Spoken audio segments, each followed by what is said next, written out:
अपने चंचल मन को एवं चंचल उपयोग को स्थिर करने के लिए जिनवाणी माता के माध्यम से अपनी वर्तमान ज्ञान की पर्याय में सम्यक भेद ज्ञान उत्पन्न करते हुए शरीर और शरीर से भिन्न जितने भी चेतन अचेतन पदार्थ हैं उनका मुझ भगवान आत्मा से किसी प्रकार का कोई संबंध नहीं है। इस प्रकार से समस्त पर पदार्थों में अपने संबंध की वृत्ति को छोड़ते हुए अंदर जो अखंड ज्ञान ज्योति स्वरूप भगवान आत्मा है उसमें ही वर्तमान पर्याय का संबंध जोड़ते हुए कि मेरा ये भगवान आत्मा सदा काल शरीर पर पदार्थों से भिन्न प्रकट अखंड ज्ञान ज्योति स्वरूप है। ऐसा अपने आप को जानो और अनुभव करो कि मैं तो तीनों काल शरीर पर पदार्थों से भिन्न प्रकट अखंड ज्ञान ज्योति ही हूँ।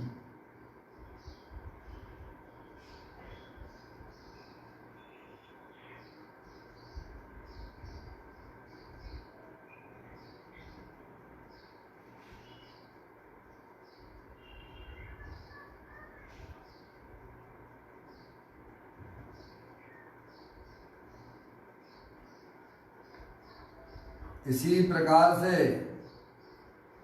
संसार अवस्था में आत्मा की पर्याय में जो विविध प्रकार के पुण्य पाप के परिणाम होते हैं वे समस्त भाव पर के लक्ष्य से होने वाले भाव हैं।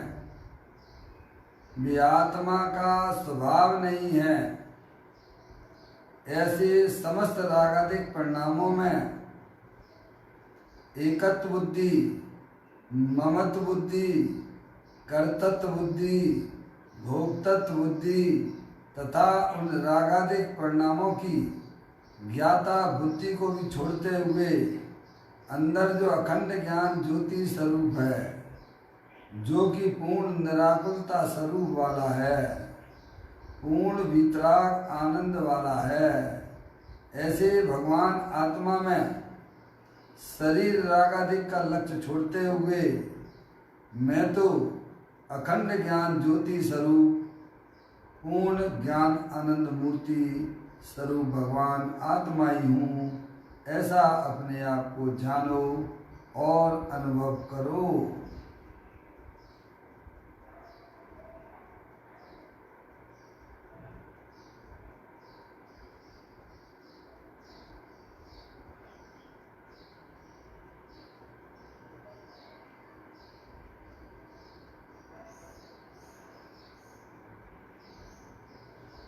मेरे भगवान आत्मा में शरीर रागादिक परिणतियाँ और जो परलक्षी संबंधी जो ज्ञान की पर्याय है वह भी मेरे आत्मा का स्वभाव नहीं है।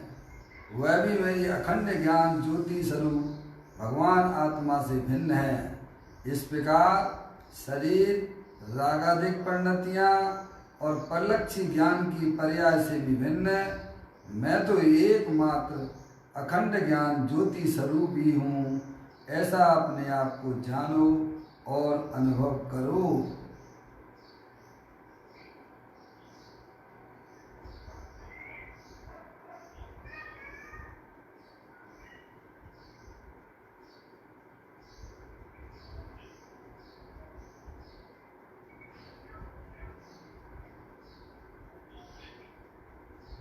मेरे भगवान आत्मा में शरीर रागादिक परिणतियाँ और परलक्षी ज्ञान की पर्याय प्रवेश नहीं करती है, क्योंकि मेरा ये भगवान आत्मा सदा का शुद्ध विज्ञान घन स्वरूप वाला है।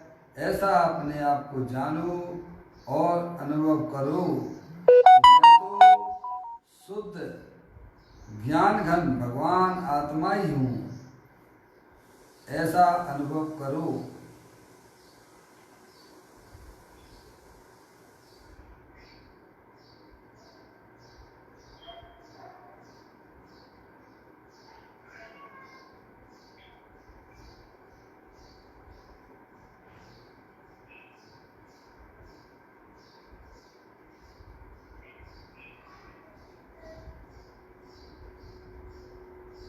द्रव्य कर्म भाव कर्म नो कर्म रहित परम शुद्धात्म स्वरूपो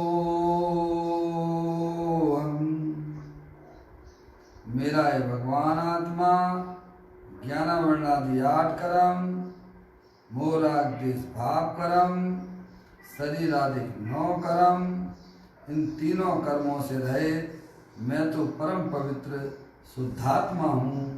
ऐसा अपने आप को जानो और अनुभव करो कि मैं वर्तमान में ही परम पवित्र शुद्धात्मा ही हूँ।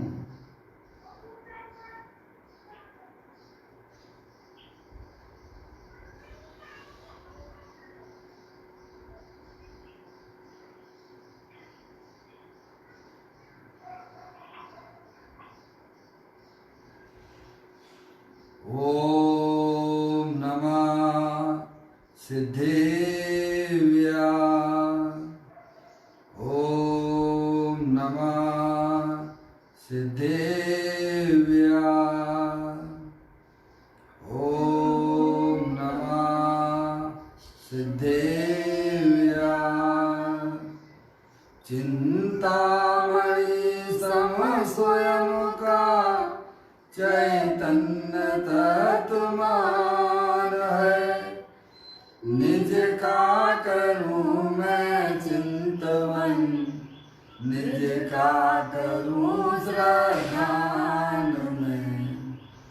शुद्धात्मा ही देव है जो गुण अनंत निधान है, मैं स्वानुभव में देख लूं आत्मा स्वयं भगवान है।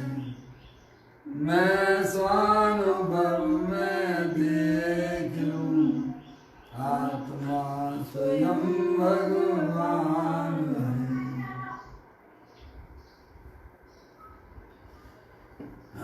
द्रव दृष्टि जिनेश्वर और पर्याय दृष्टि जिनेश्वर की चर्चा महान ग्रंथ के माध्यम से हम आप सब यहाँ पढ़ रहे हैं। बोल हमारा चल रहा है 585वें नंबर का बोल। कल अपन ने से प्रारंभ किया था, शेष चर्चाएं अभी हैं उसमें, पढ़ते हैं।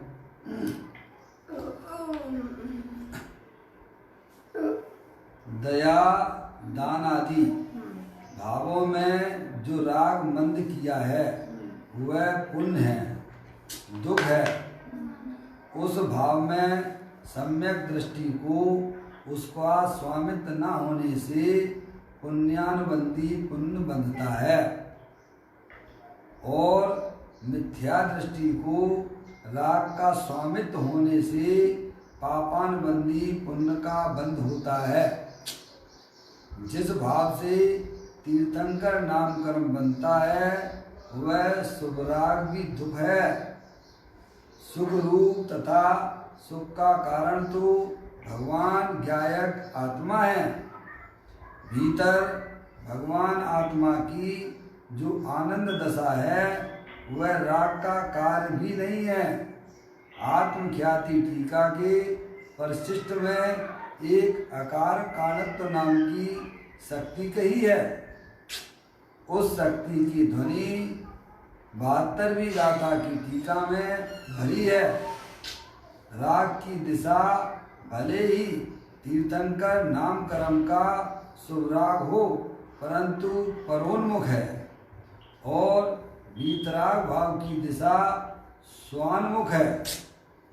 मोक्ष पावड़ की 16वीं गाथा में कहा है कि पर दब्बाओ दुख गई, पराश्रित भाव से भले हुए शुभराग हो दुर्गति होती है। परमार्थ दृष्टि से तो देवादि चारों गतियां दुर्गति हैं। मात्र ज्ञायक भाव स्वरूप परिणमन वह एक सुगति है। गजब बात है, गजब बात है ना। श्री कुंद कुंदाचार्य देव तथा भगवान भी ऐसा कहते हैं कि हम तुम्हारी अपेक्षा से परद्रव्य हैं, हमारी ओर भी तुम्हारा लक्ष्य जाएगा, अभिप्राय का भार होगा तो तुम्हारी चैतन्य की दुर्गति विभाव परिणमन होगा। अरे लोगों को मूल तत्व की तो खबर ही नहीं है। सादब्बाओ सुख गई, पूर्ण ज्ञानानंद स्वरूप निज भगवान आत्मा का यथार्थ लक्ष्य करके जो अनुभूति हुई वह चैतन्य की सुगति है, उसका फल सुगति है, अर्थात सिद्ध दशा है। सिद्ध दशा सुगति है और चारों गतियां दुर्गति हैं। भैया जिनके पास में बच्चे आसपास खेल रहे हैं जिनवाणी भैया ताई सुनो भाई मन थिरान है। भैया हमारी आपकी मजबूरी है, समझ में आया, लेकिन अपना स्थान बना लो, समझ में आया भैया। देखिएगा रोजीना कहना पड़ता है, अच्छी बात नहीं है, तत्व बहुत सूक्ष्म चल रहा है, आपकी पकड़ में नहीं आ पाएगा। इस प्रकार से अगर रखेंगे तो आप समझ में आया भैया। चलो सुई में भी उन्होंने काट दिया, अच्छा किया। देखिएगा अब आप सुने क्या बताया इस बोल के अंदर। 585वें नंबर का बोल बहुत महत्वपूर्ण बोल है।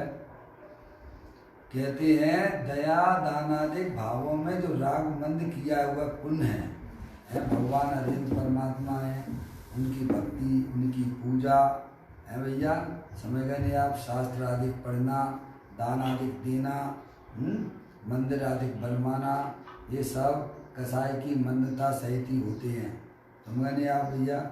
इसमें एकमात्र प्रयोजन क्या होता है भैया, अपने आत्मा का कल्याण अगर की भावना है तो ये कसाई की मंदता लिए होते हैं। समझ गए आप। और कोई दूसरी भावना है तो भैया तो हमारा इंटेंशन ही गलत हो गया, अभिप्राय ही गलत हो गया। समझ नहीं आप। तो कहते हैं दया दान आदि भावों में जो राग मंद किया हुआ पुण्य है, दुख है, और उस भाव में सम्यक दृष्टि को उसका स्वामित्व न होने से पुण्यानुबंधी पुण्य बंधता है। समझ नहीं आप। सम्यक दृष्टि जीव है, अभी उसकी पर्याय में बहुत कुछ काम करना बाकी है। समझ में आया। देश वृत्ति की पर्याय आएगी उसकी पर्याय में है। समझ में आए। मुनिपना भी आएगा पर्याय में, और उसके बाद केवल ज्ञान आएगा। समझ में आए।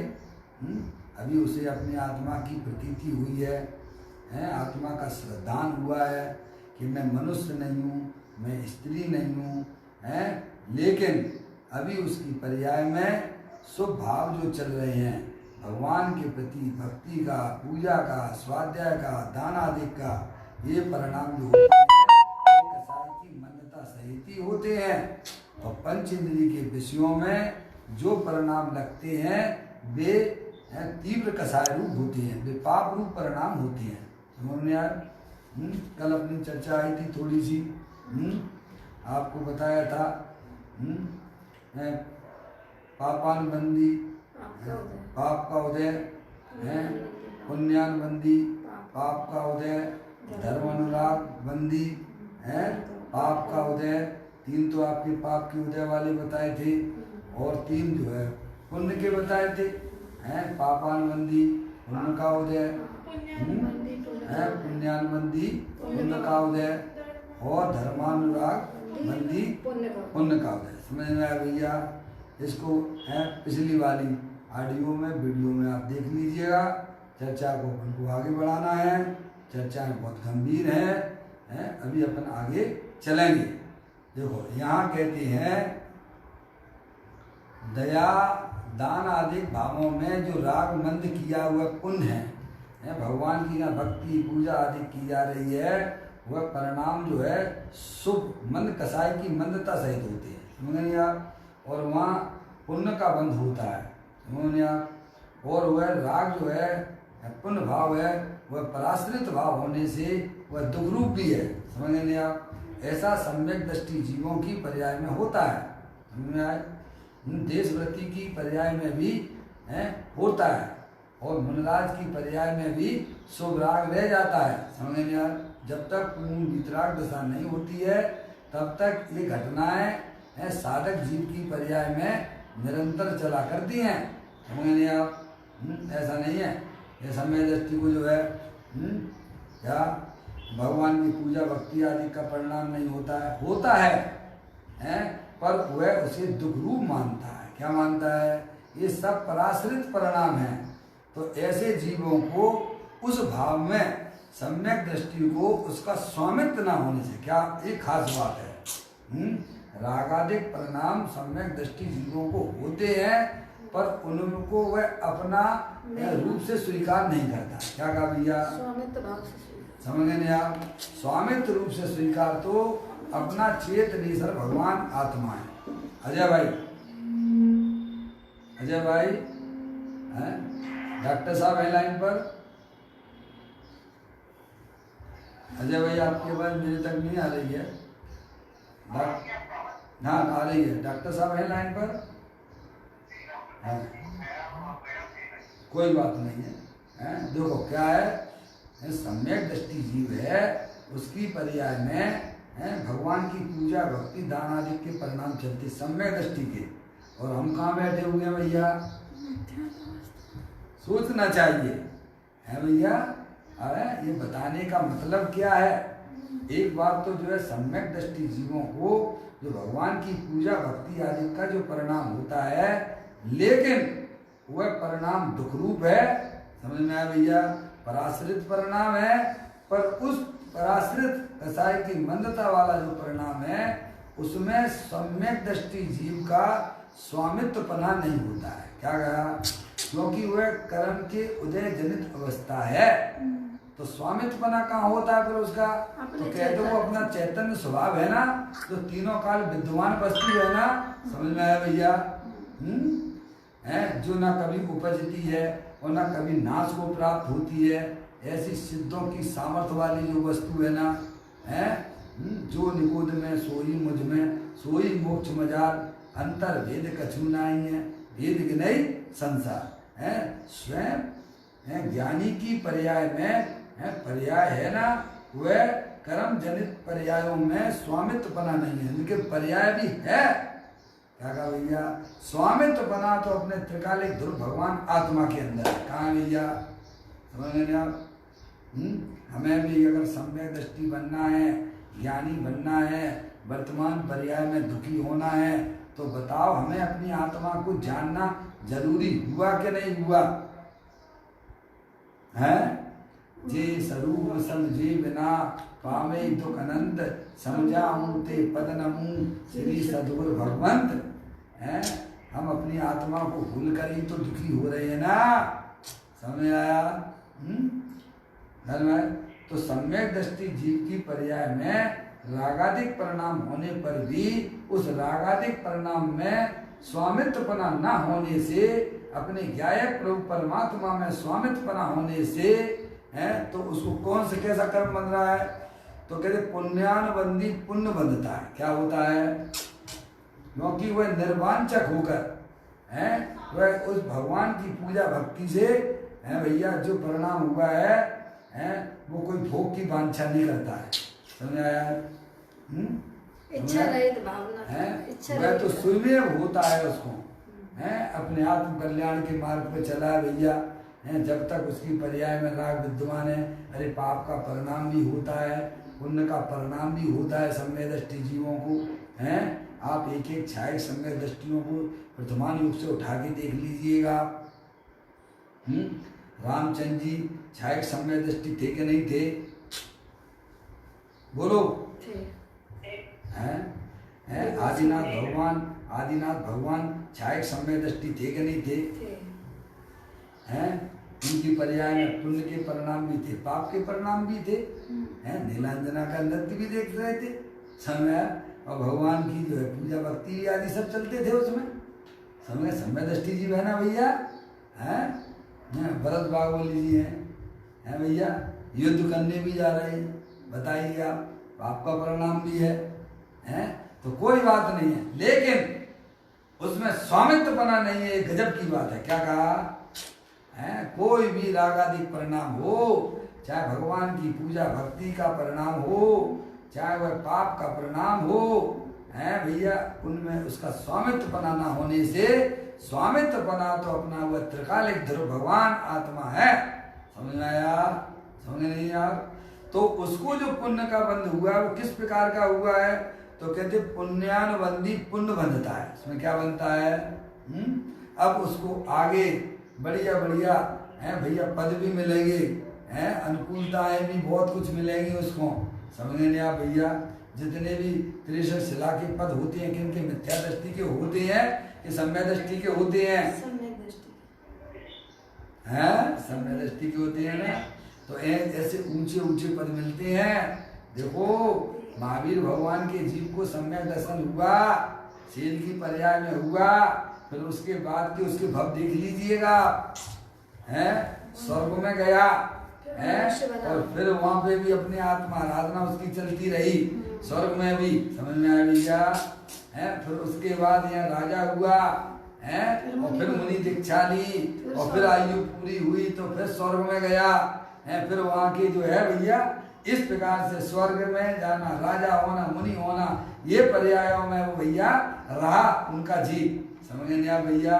ऐसे ही सम्यक दृष्टि जीवों की पर्याय में जो भगवान के प्रति पूजा भक्ति दया आदि का जो परिणाम होता है वह कसाई की मंदता सहित होता है, पर उन परिणामों में उसे स्वामित्वपना न होने से है भैया। कहते नहीं है बिन मांगे मोती मिले, मांगे मिले ना भीख। क्या कहिया? ये कहावत है कि नहीं लोक में?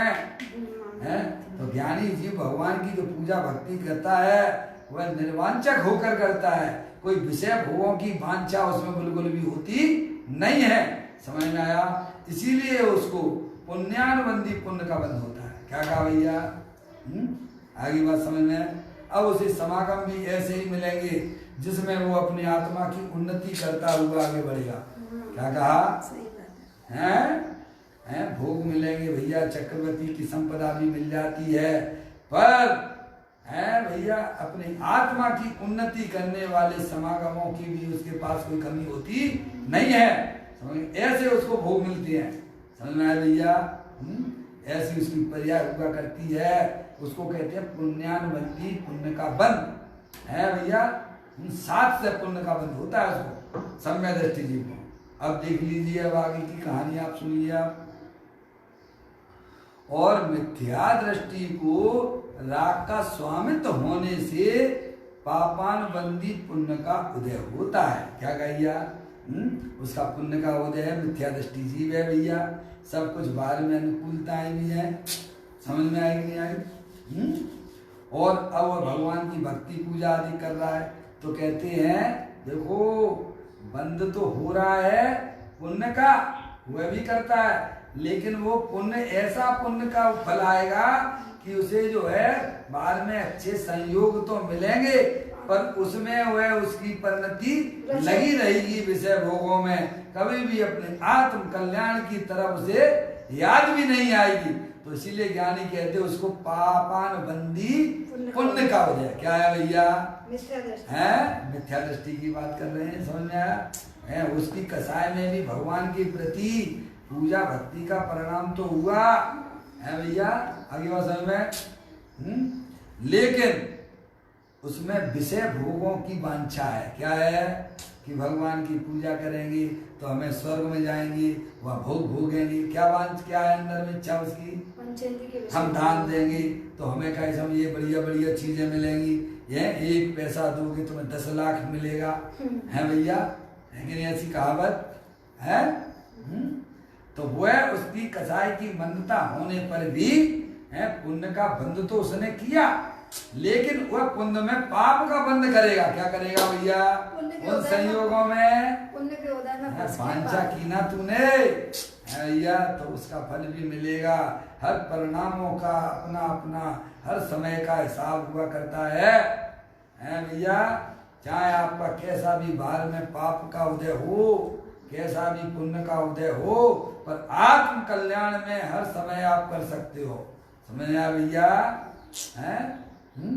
देखो ये बात तो यहाँ हुई। अब देखिए आगे। जिस भाव से तीर्थंकर नाम कर्म बंधता है वह सुगराग भी दुख है। क्या भैया? क्या कहा? जिस भाव से, है समझ गए? अब वो भाव कैसा होगा? तीर्थंकर कर्म बनता होगा, अरे सभी जीव अपना आत्म कल्याण करें, सब भगवान है। क्या भैया? अपना दुश्मन कोई भी शत्रु, अरे देवी का ऐसा अपना आत्म कल्याण करो, ऐसी जिसकी अंदर में भावना हुआ करती है, क्या वो किसी जीव का बुरा देखना ही नहीं चाहता है। सब जीव अपना आत्म कल्याण करें, सब जीव इस धर्म के मार्ग पे बढ़े। क्या भैया? सब भूले हुए भगवान हैं। जहाँ अंदर में इस प्रकार की प्रबल भावना अंदर में जागृत होती है, तब तीर्थंकर प्रकृति कर्म का बंध होता है। समझ में आया भैया? तो कहते हैं जिस भाव से तीर्थंकर नाम कर्म बनता है वह सुगराग भी दुख है, वह राग की पर्याय भी ज्ञानियों को दुख रूप भाषित होती है। क्या कहा भैया? समझ में आप? कहते हैं सुख रूप तो तथा सुख का कारण तो अपना भगवान आत्मा है, ज्ञायक है नहीं भैया? बोलो। और आपको क्या चीज कितना बढ़िया पुण्य का वह परिणाम भी जो से दुख रूप लगता है, और हमें तो पाप के परिणाम भी दुख रूप नहीं लगते हैं। क्या कहा भैया? है भैया? क्या कह रहे? हम तो निरंतर हिंसा, झूठ, चोरी, खुशी, परिग्रह है, दूसरों की बुराइयों के बारे में ही गुणगान किया करते हैं, दूसरों के बारे में निंदा किया करते हैं। बोलो हमारी पर्याय का क्या हो गया? इम्यूनिटी तेरी पर्याय की खत्म हो रही है। समझ में आया? पर्याय की प्रतिरोधक क्षमता अगर बढ़ाना है तो भगवंतों की भक्ति करना, पाप के परिणाम अपने अंदर नहीं आने देना है। ये तुम्हारी जो है, ये जो है ना, उगाली उगाली से कुछ नहीं होने वाला है। समझ में आया भैया? अगर पर्याय की इम्यूनिटी अगर बढ़ाना है, प्रतिरोधक क्षमता बढ़ाना है, तो भगवंतों की भक्ति करना सीख जाइए। है भैया? परिणामों में किसी के बारे में बुरा मत सोचिए, हैं? तो आपकी पर्याय में वो ताकत आएगी, है भैया, वो आपकी इम्यूनिटी अपने आप बढ़ने लगेगी। और पाप के परिणामों के बारे में सोचते रहते हो, हैं? और अवक्ष को खाते रहते हो, तो तुम्हारी पर्याय में ताकत कहाँ से आएगी प्रभु? भगवान की भक्ति पूजा तो तुमने बंद कर दी है, विषय भोगों में मस्त हो रहे हो यार। तो पर्याय की ताकत तो कमजोर होगी ना, है? पर्याय में अगर ताकत लाना हो है तो अरियंत भगवान कहते हैं शुद्धातम और पंच गुरु जगमई शरणों दोय, मोय उदय जी के विधा आन कल्पना हो। है भैया?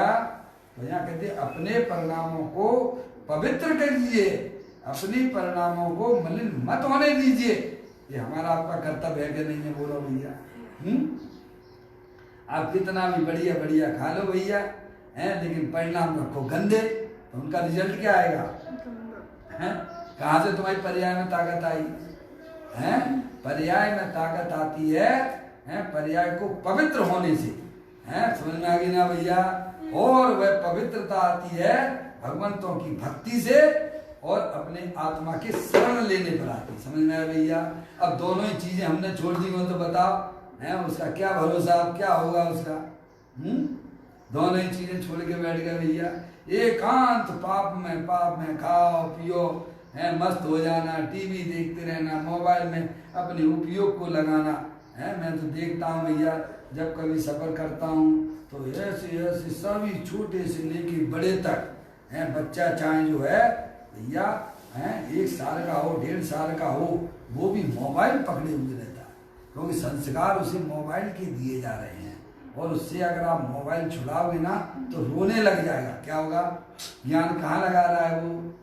हैं सब ऐसे ऐसे लगे रहते हैं मोबाइल में भैया, काला सांप पकड़ के। समझ में आया?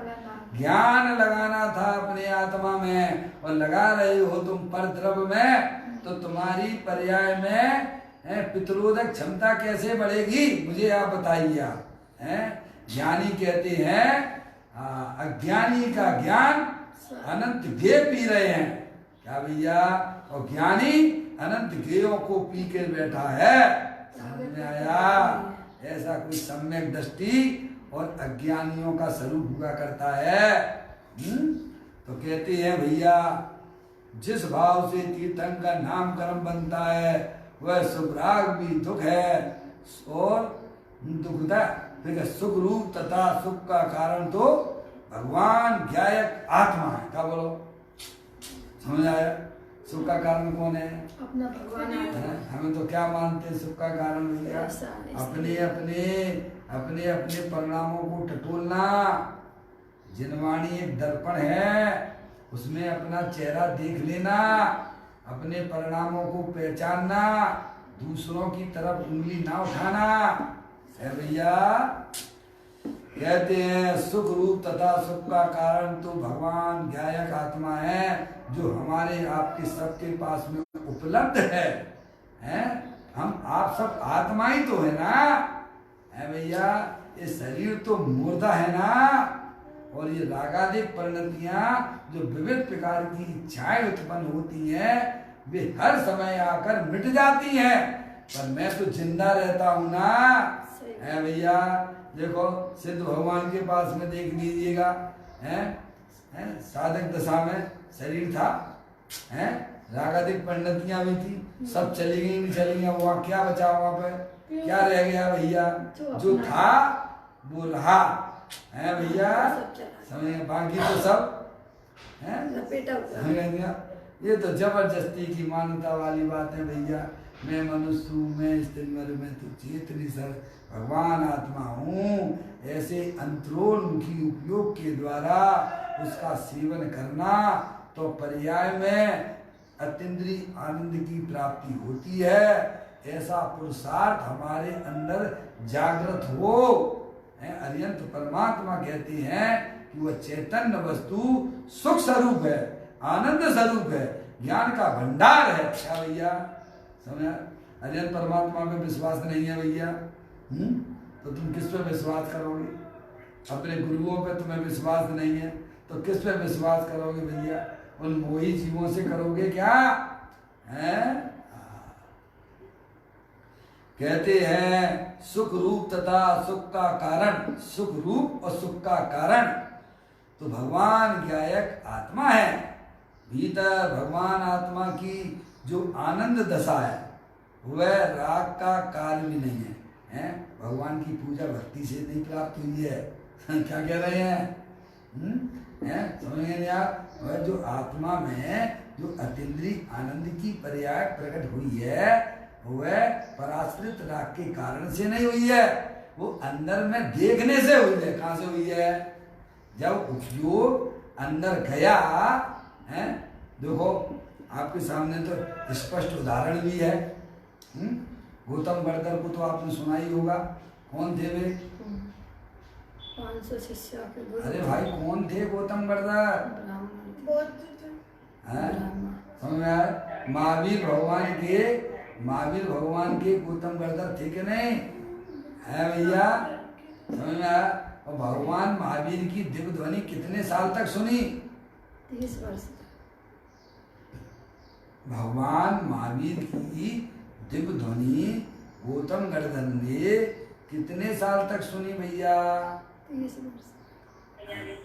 42 साल तक सुनी। क्यों? हैं? कोई बात नहीं, आप कम से बोली तो कम से कम, बहुत से लोग तो बोले ही नहीं पा रहे हैं। हाँ बेटे क्या बोले? 30 साल तक। ये 8 साल की बालिका है। समझ में आया भैया? ख्याल में आया? सब भगवान आत्मा है। क्या कहा? हालांकि मैंने ये बात ले चुका हूँ पहले, है 30 साल तक। भगवान महावीर के शरीर की आयु कितनी थी? 72 वर्ष। 72 वर्ष थी। है 72 वर्ष थी ना? दीक्षा कब ली भगवान ने? 30 वर्ष की 30 वर्ष की उम्र। 30 वर्ष की आयु पर ली थी। उन्होंने आप 12 वर्ष तक मुनि रहे तब किया। हैं। समझे? 12 वर्ष उनका मुनि का काल गया 42 और वर्ष उसके की बाद उम्र। में केवल ज्ञान की प्राप्ति हुई 42 है। वर्ष। और उनकी दिव्य ध्वनि कब खेलना चालू हुई? जब गौतम गर्दर आ गए। समझ में आया? देखो क्या इतिहास है, हैं? गौतम गर्दर आए तो भगवान की दिव्य ध्वनि 66 वर्ष तक तो वे वो 66 दिन तक। 66 दिन तक तो वह मौन ही रहे। समझ में आप? 65 और उसके बाद जो है कहीं उनकी दिव्य ध्वनि गिरने लगी। 66 हैं? तो कब तक खिली उनकी दिव्य ध्वनि? 30 वर्ष तक। 30 वर्ष तक खिली। समझ में आप? आगे बात समझ में? और उस दिव्य ध्वनि का गौतम गर्दर बराबर, ऐसा नहीं कि 1 सेकंड भी लेट हो जाती हूँ, है भैया? समझ में आप? इतना परिणामों में आदर रहता था, है समय पर बैठते थे और समय से उन अरिहंत परमात्मा महावीर भगवान की दिव्य ध्वनि का, है भैया, कितने 7 घंटे और कितना 12 मिनट। जो भी हो, 12 मिनट हो, 15 मिनट हो, जो भी हो, है लगातार उनकी दिव्य ध्वनि सुनते थे। है समझ में नहीं आप? इतना वह भगवान की दिव्य ध्वनि का लाभ लेते थे। है 33 वर्ष तक 30 वर्ष तक उन्होंने भगवान की दिव्य ध्वनि का लाभ लिया है। और जो है भगवान जब जो है मौन धारण कर लिया भगवान ने, क्या हो गया? उनकी दिव्य ध्वनि गिरना बंद हो गई। तो गौतम गर्दर कहाँ चले गए भैया? वहाँ से अरे चले मैं गए तो आपसे पास में पूछ रहा हूँ। घोड़ावा नाम का क्या नगर। क्या वहीं बने रहे क्या? नहीं। हैं पास में चले गए तो नहीं? बताते हैं क्या कहा? भगवान की दिव्य ध्वनि जब खिलना बंद हो गई तब ये गौतम गर्दर वहां से उठ के चले गए। क्या कहा भैया? पास में गुड़ावा जो भी है वहां पहुंच गए। ठीक है भैया? तो फिर दूसरे दिन भगवान को जो है क्या हो गया भैया? मोक्ष की प्राप्ति हो गई। सुबह मोक्ष की प्राप्ति हुई और शाम को उनके मुंह के गर्दन गौतम गर्दर को क्या हो गया? केवल केवल ज्ञान की प्राप्ति हो गई। बोलिएगा आप 33 वर्षों तक 30 वर्ष तक गौतम गर्दन ने उनकी दिव्य ध्वनि सुनी है भैया। समझ गए आप? लेकिन है भैया स्वान मुक्ता हुए तो केवल ज्ञान आ जाता है। समझ में आया? पर लक्ष्य भाव है वह आत्मा के लिए दुख रूप है। समझ में आया भैया? और स्वलक्ष्य हुए तो है कितने दिन लगे उन्हें केवल ज्ञान प्राप्त करने में? बोलो कितने दिन लगे होंगे? है भैया सुबह भगवान को मोक्ष हो गया और शाम को उन्हें केवल ज्ञान हो गया। उसी दिन से हम अंतर्मुक्ता में कितनी ताकत है। समझ में आया भैया? तो यहाँ यही कह रहे हैं, देखिएगा कहते हैं सुख रूप तथा सुख का कारण तो भगवान ज्ञायक आत्मा है भीतर, है भीतर। भगवान आत्मा की जो आनंद दशा है वह राग का कार्य भी नहीं है, बैर मुक्ता है। भले भगवान की दिव्य ध्वनि सुन रहे हैं पर वो बैर मुक्त तत्व है। और उस बैर मुक्ता से गौतम गर्दन को केवल ज्ञान की प्राप्ति नहीं हुई है। क्या कहा भैया? समझ उसी का लक्ष्य करते रहते हैं क्या? देखो भगवान का समूह शरण होता है, उसमें भावलिंगी संत होते हैं, भगवान की वाणी सुनते हैं, दिव्य ध्वनि सुनते हैं और कई सुनते सुनते सुनते सुनते सुनते सुनते केवल ज्ञान प्राप्त हो जाता है।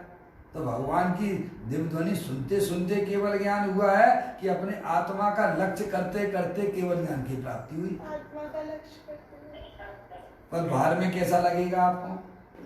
भगवान क्या कहेंगे? हैं दिव्य ध्वनि सुनते सुनते न केवल ज्ञान की प्राप्ति। अरे दिव्य ध्वनि का भी जहाँ लक्ष्य छूट जाता है, अंदर अपना केवली परमात्मा केवल स्वरूपी ज्ञानानंद स्वरूपी है, उस ज्ञाय प्रभु परमात्मा के पास जो पर्याय है भैया स्थिर हो जाती है, उसमें मग्न हो जाती है, तब वह केवल ज्ञान की पर्याय प्राप्त होती है। वो राग के कारण से नहीं हुई है। ये यहाँ बताना चाहते हैं। समझे? राग तो स्वयं पराधीन तत्व है, और अपने आत्मा को आपको अनुभव करना हो तो बोलो क्या क्या चाहिए सामग्री आपको? कुछ हैं? नहीं। अभी लड़की की शादी करना हो है भैया, है लड़की की शादी करना हो तो क्या क्या आवश्यक सामग्री होंगी? दूल्हा। हैं? उसके माता पिता चाहिए क्या? नहीं। हैं? क्यों? बिना माता पिता के नहीं होगी शादी क्या? हो जाएगी। बैंड बाजे चाहिए क्या? अब तो देख लो ना, अब कहाँ बैंड बाजे बज रहे हैं आपके, फ्री में। हैं भैया? बोलो, शादियाँ हो रही हैं। समझ में आई कि नहीं आई?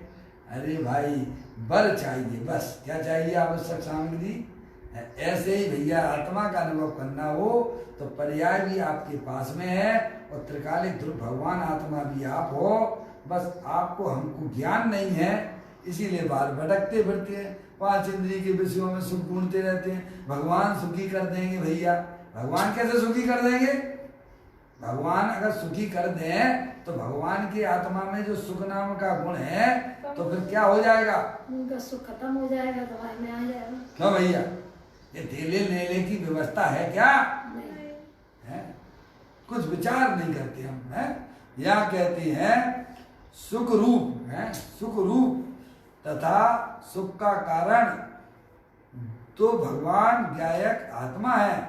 भीतर भगवान आत्मा की जो आनंद दशा, जो पर्याय में निर्मल दशा प्रकट हुई है, समझ गए? जो आनंद की अतीन्द्रिय आनंद की जो पर्याय प्रकट हुई है अंदर में, समझ गए नहीं आप? दुख कहाँ होता है, अंदर में कि बाहर अंदर। है? अंदर होता है ना, आत्मा की विभाव रूप पर्याय वो दुख रूप है ना, समझ गए नहीं आप? है तो ऐसे ही अंदर में यानी जिस जीव ने अपनी ज्ञाय प्रभु परमात्मा का आश्रय लिया है तो उसकी पर्याय में अंदर में ही निराकुलता सुख की प्राप्ति हो जाती है। क्या कहा भैया? सारा खेल दृष्टि का है, समझ गए नहीं आप? तो कहते हैं भीतर भगवान आत्मा की जो है आनंद दशा है वह राग का कार्य नहीं है। भगवान के प्रति जो भक्ति आदि का परिणाम किया गया है वह उसके कारण से नहीं है। राग तो छूट जाता है ना, भूमिका में आता जरूर है, समझ में आया? सम्यक दृष्टि जीवों की पर्याय में भी राग चला करता है, मुनराज की पर्याय में भी चला करता है, पर उस राग के कारण से है भैया वह अंदर में आनंद की दशा यानी अतीन्द्रिय आनंद की प्राप्ति नहीं हुई है। तो कैसे हुई है? अपने ज्ञाय प्रभु परमात्मा के कारण से हुई है। वो तो कारण का सेवन किया ना, तब कार्य हुआ है। समझ नहीं? आपकी बहुत बढ़िया चीज शक्कर रखी है डाइनिंग टेबल पर, बहुत बढ़िया मीठी है, तो मीठी तो है तो आपको स्वाद कब आएगा? जब जिब्या पर रखोगे तो उसका स्वाद आ जाएगा। ऐसे ही अपना भगवान आत्मा तीनों काल अतीन्द्रिय आनंद स्वरूप है, उसे कोई बनाना नाना नहीं है। जैसे मिश्री को मीठा नहीं बनाना पड़ता है ना, वैसे ही आत्मा को कोई सुख स्वरूप बनाना नहीं है, वह तो गॉड गिफ्ट है। क्या कहा भैया? समझे नहीं आप? आप जब सम्यक भेद ज्ञान अपनी परिणति में जब प्रकट हो जाता है तो वह ज्ञान की पर्याय अपने ज्ञाय प्रभु परमात्मा का सेवन करती है तो उस पर्याय में अतीन्द्रिय आनंद की प्राप्ति हो जाती है। ये बात आई। अब देखिएगा, अब यह कहते आत्म ख्याति टीका के परिशिष्ट में एक अकार कारणत्व नाम की शक्ति है। आचार्य अमृतचंद देव ने समय सार ग्रंथ की टीका की है आत्मख्याति, समझ गए? उसकी बात करते हैं। परिशिष्ट में अकार कारणत्व शक्ति कही है। 47 शक्तियों का विवेचन किया ना आचार्य कुमकुंद देव ने, उसमें जो है एक अकार कारणत्व नाम की शक्ति है। कौन से नंबर की है 47 शक्तियों में? है कौन से नंबर की? 14 नंबर की है। बहुत सुंदर बात है, आपको याद भी है नहीं? 47 शक्तियों का विवेचन किया है। तो आत्मा में अनंत शक्तियां कितनी है? कथन तो 47 का है तो अनंत शक्तियां, शक्तियों का भंडार है, समझे ना आप? उसमें एक अकार कारणत्व नाम की शक्ति दी है। अकार कारणत्व नाम की शक्ति का क्या डेफिनेशन है भैया?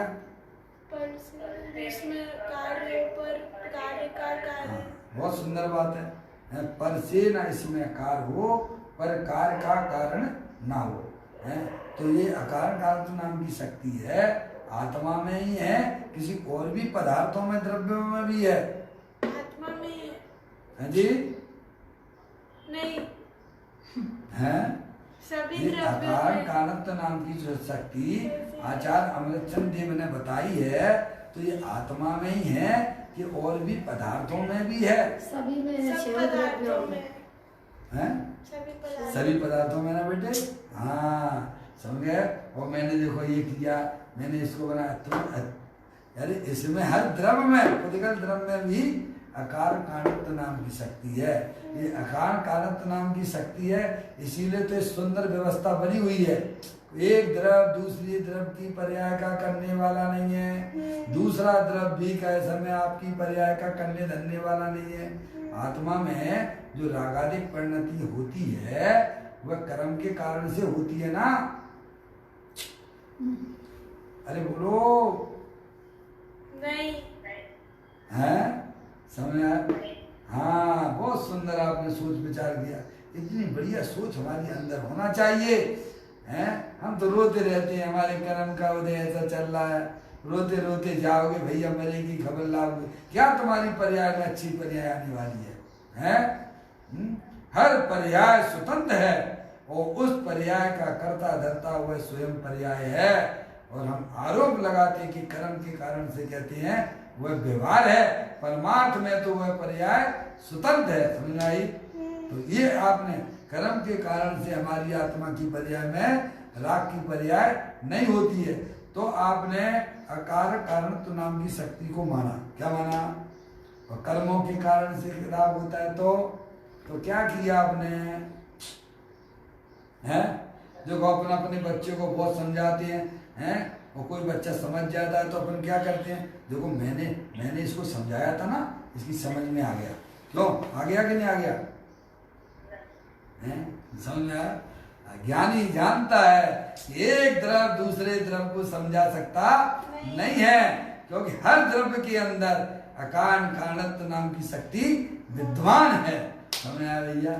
ऐसे ज्ञानी के जीवों में पर्याय में अहंकार ममकार पर द्रव्य संबंधित आता ही नहीं है। समझ गए आप? इस प्रकार सम्यक वेद ज्ञान के द्वारा वह उसको दूर कर लेता है। तो यहाँ कहते हैं उस शक्ति का आत्म ख्याति टीका के परिशिष्ट में एक अकार कारणत्व शक्ति कही है। उस शक्ति की ध्वनि 72वीं गाथा की टीका में वे भरी है। वहाँ 72 नंबर की गाथा की टीका पढ़ लेना आचार्य अमृतचंद देव की, वहाँ पर इसकी जो है छाया आपको देखने को मिलेगी, अकार कारणत्व नाम की शक्ति का है।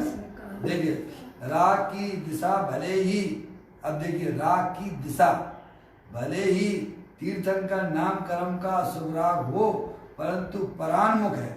राग किधर जाता है? राग किधर ले जाता है ज्ञान को? पर की तरफ। हैं? समझ गए आप? हैं? समझ गए आप? ज्ञान को परान्मुख करता है राग। समझ गए आप? लेकिन देखिएगा उसका परंतु परोन्मुख है, भले उसकी पर्याय में ज्ञानी जीव की पर्याय में कसाई की मंदता रूप परिणाम चल रहा है, पर उस राग की दिशा जो है परान्मुख है। क्या है? वह स्वान्मुख नहीं है, बारी बार हमारा उपयोग भागा करता है, अपने आत्मा की तरफ आता ही नहीं है। तो क्यों नहीं आता है?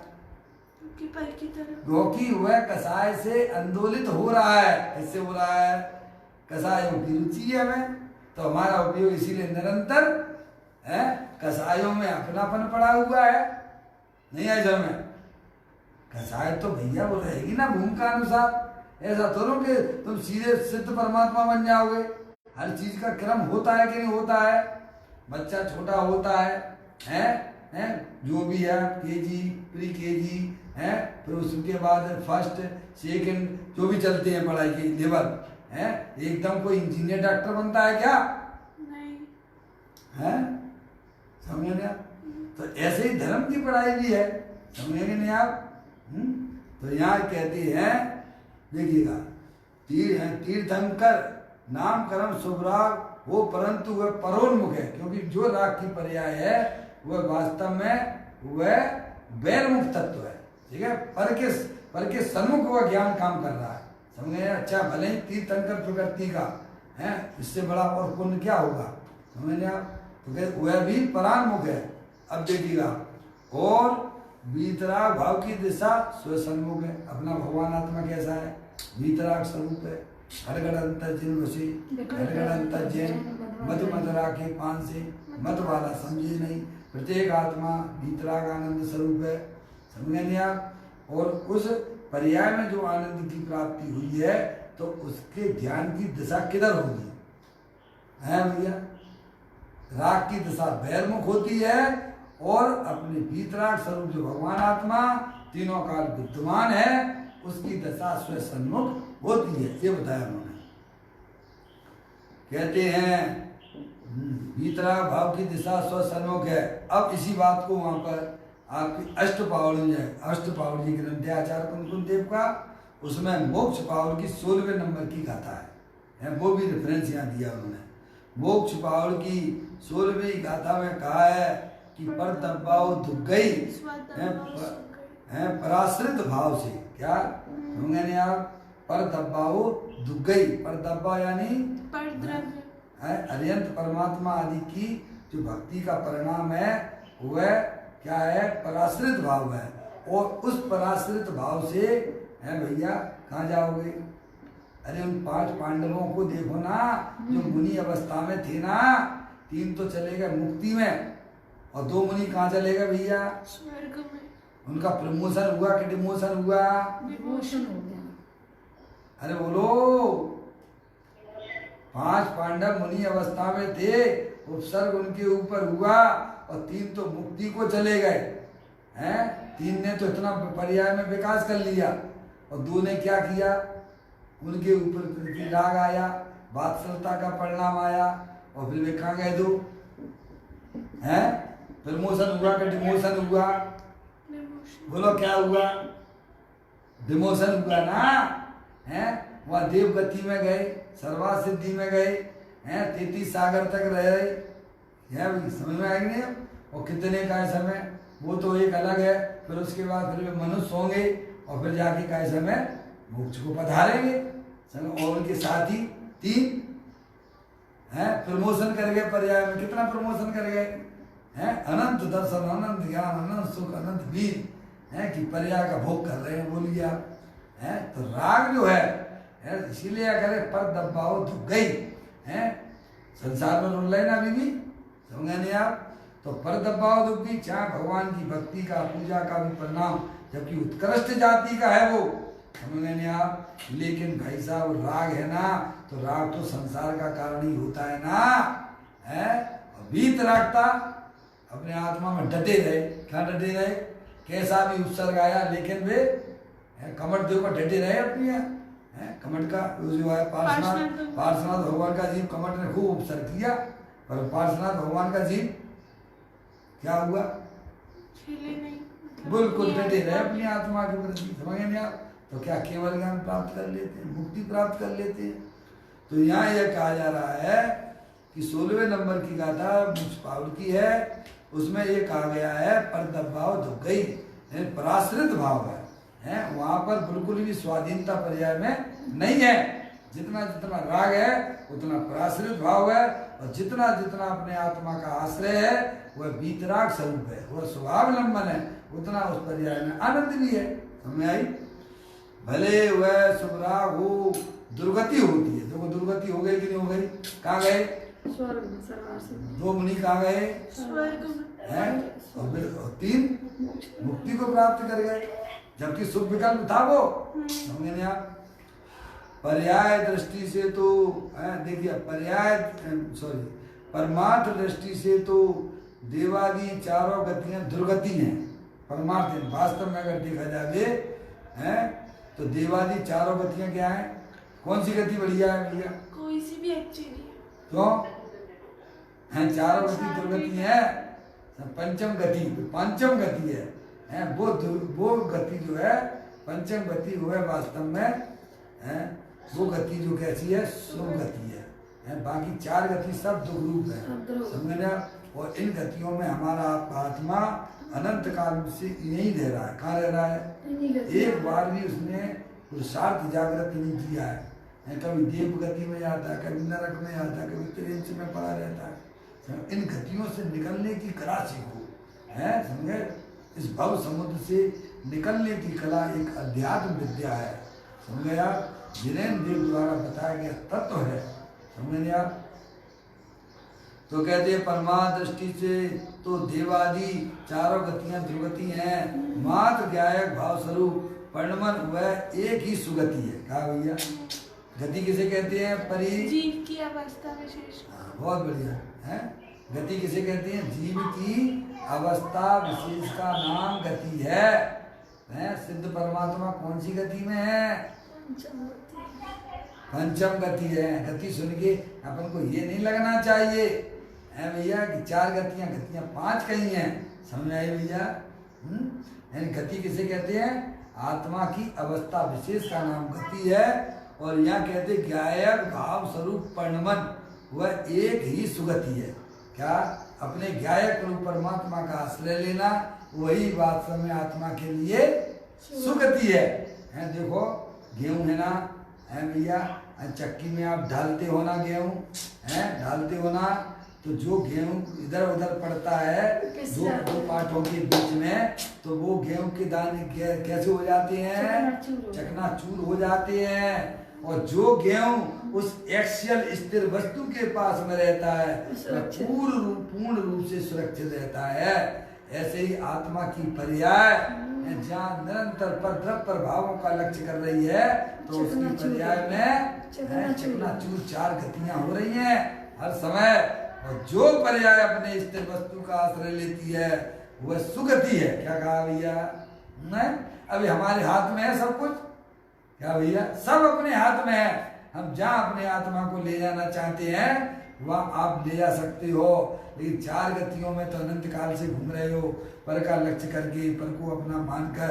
ज्ञानी कहते एक बार तू अपने आत्मा को पहचान, उसमें अपना पर स्थापित कर, है, और उसी का तू आश्रय लेगा तो तुझे पंचम गति की प्राप्ति भी हो जाएगी। देखिए और देखिए थोड़ा सा पूरा करेंगे आज ये बोल, फिर एक नए बोल की तरफ होंगे। गजब बात है ना।